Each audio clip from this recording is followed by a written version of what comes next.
Okay, so to start with, this is energy work for everybody. Okay, what the title of the series means, right? Energy work for atheists, is that typically atheists, energy is this woo thing, right?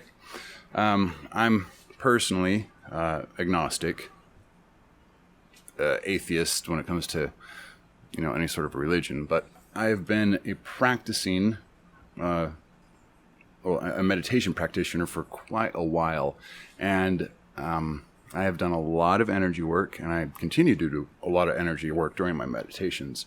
Now, I don't know if energy is a real thing. What I do know is that the practices themselves, right? The induction of that energetic feeling of being able to feel. It's actually feel, like you can feel it. And my running hypothesis is that it's either some sort of feedback mechanism where you're causing a signal to be sent back, like you're signaling for a signal to be sent back or something, or it's all in the mind. It's a mechanism happening inside of your brain. But whatever the case is, the fact of the matter is that practicing energy work actually increases your ability to have more profound experiences, and your ability to get into deeper meditative states faster. So we're going to quickly talk about how to get started on your getting to be able to feel the sensations first of all, and then as the series progresses, I'm going to lay out new exercises as we continue to go. Now, a bit of a misnomer, or I guess a bit of a misunderstanding, is that energy work is a tactile thing, and it is, right? The tactile work is included within the framework of energy work. But there's also, you can do the same thing with other senses. So auditory, visual, olfactory, proprioceptive, interoceptive. You can induce feedback or whatever is happening inside of the mind or in your body. You can cause something to happen that you can perceive with that sense. So, for instance, much like how you talk to yourself in your head, right? When you're replaying a conversation, or when you're, trying to think of what you're going to say to her next time you see her, or what you're going to tell your boss next time you see him, or whatever the case is. When you hear that, right? When you hear your own voice in your head, that is a practice where you're causing, right, something that you kind of hear to be fed back into your mind. You're not hearing it with your ears, but you can hear it, right? It's the same sort of thing. For some reason, we, as a species, we tend to, do that naturally. We tend to practice our auditory energy work naturally, but visually, you can do a lot of really cool stuff visually. We'll get to, the other senses in some later videos, but yeah, like visually, you can actually create little shapes that you can see, circles, triangles. If you're getting really good at it, you can create colored shapes.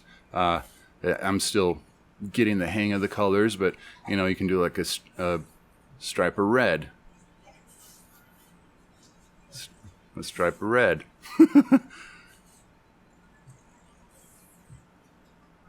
There we go. And it actually is, a little thing of red that you can see. But that's, probably a little bit more advanced. So we're going to start with the tactile work first. Okay, so to get started with the tactile energy work for atheists, or for agnostics, or for religious people, or for whoever you are, if you are interested in energy work, if you're interested in upping your meditation game, okay, this is for you. It doesn't matter what you believe, because I'm fully agnostic. I already said that, but it really doesn't matter what you believe. The fact of the matter is that it is a phenomenon that you can induce that actually has an impact on your meditation practices. Okay, so what I would like to do to start off is grab a couple of implements, grab a something with a little bit of this a bit on the sturdy side. This is an engraver, right, for engraving writing on metal. It's not very sharp, but it is fairly sturdy, right? And I'm going to grab this index card. It's much more, a bit softer. You can also get a feather or a piece of cloth, whatever, get a bunch of different stuff. Get whatever you like, get different things, rough things, soft things, cold things, hot things, or warm things, not hot, but you know what I'm saying. Get a few different things together that have different tactile sensations. And so to start with, we're not going to use the implements yet, but I'm just going to use my finger. I'm going to use my nail, okay? And I'm just going to kind of rub it up and down my arm a little bit here. So I'm going to take my nail. I'm not trying to cut myself. I'm just, rubbing it up and down fairly hard, but not super hard. You don't want to hurt yourself, okay? Just do it a few times over and over, and then stop, close your eyes, and chances are you can still feel the residual sensation happening. So this feeling that you're feeling here is what we are aiming at duplicating, okay?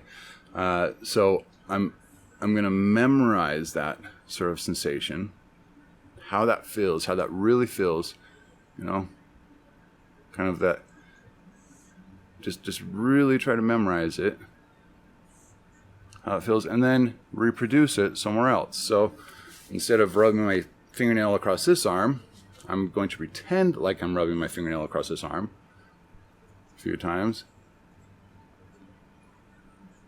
And I'm going to try to reproduce it. And if you do a lot of energy work, it comes pretty fast, and it actually leaves a residual trace, right, like a real implement would. So I'm going to keep going, and I got to tell you,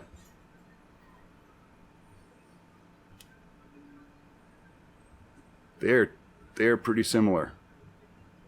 It's a pretty similar sensation.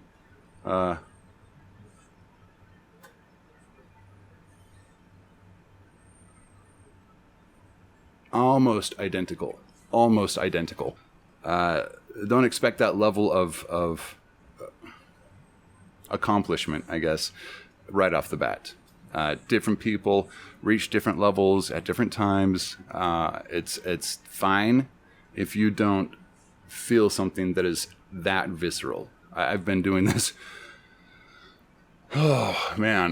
since like 2009, 2008 maybe. Let's see. I'm trying to think. 2008-ish. Okay, so I've been doing this for a long time. And I've pushed myself into pretty crazy areas, like trying to get really bizarre anomalies to happen. So, don't expect that intense of a feedback induction to occur right off the bat. It takes a while. Okay, so now get your harder implement. Do the same thing. Don't do it hard. Okay.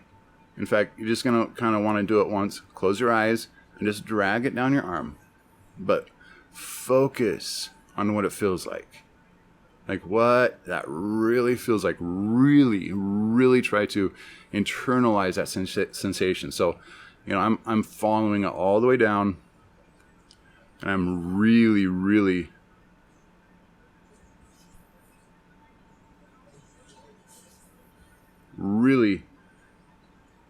memorizing what that feels like. Okay.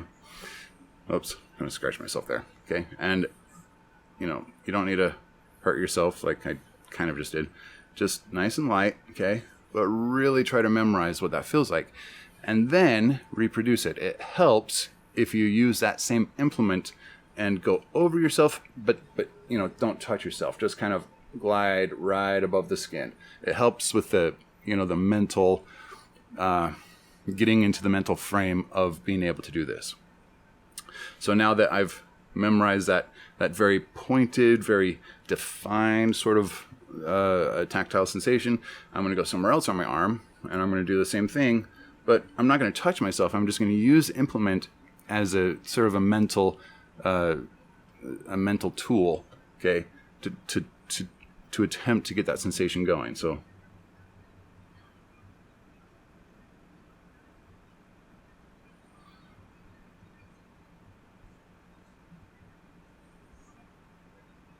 and there it goes.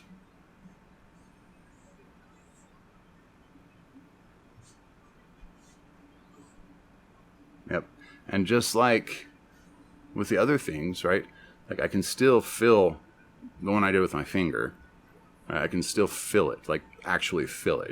It's residual neural whatever's happening, right? My nerves are still sending some sort of signal back to my brain, and I can still feel that. Or my brain is just echoing it. I don't know what happens neurologically with this. I'm going to do another video specifically on that because I'm really frustrated that there hasn't been any research done on this. I await it continually. So that's the gig. And then when you get, when you've done that a few times, grab your piece of paper, do the same thing. You can, try all different ways. Like go down by the side. That's a very fat, wide sort of fuzzy sensation that you're dragging down your arm. It's probably going to be a lot easier to reproduce, than if I kind of bend it and just slide it. That's a much lighter, much smoother sensation. Well,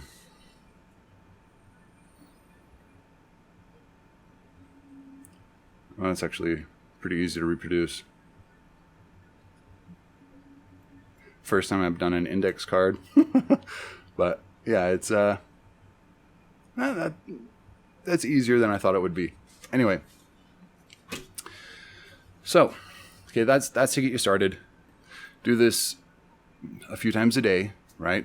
You don't need to do it for hours or anything, like 5-10 minutes, right? Twice a day, something like that, and just cover everything, right? Get your face, get your, try things on your neck, on your back, on your chest, on your belly, on your legs, your toes, your fingers, right? Just kind of go nuts. Try to, get whatever that you want to use, make the sensation, and then memorize the sensation, and then attempt to reproduce it. So that's your starter exercise kit. Okay, I would suggest doing this for about a week until you move on to the next video. But again, it's up to you. If you feel like you're getting it down pretty quickly, go ahead and move on to the next video. Yeah, so that's that. I will see you guys in the next video.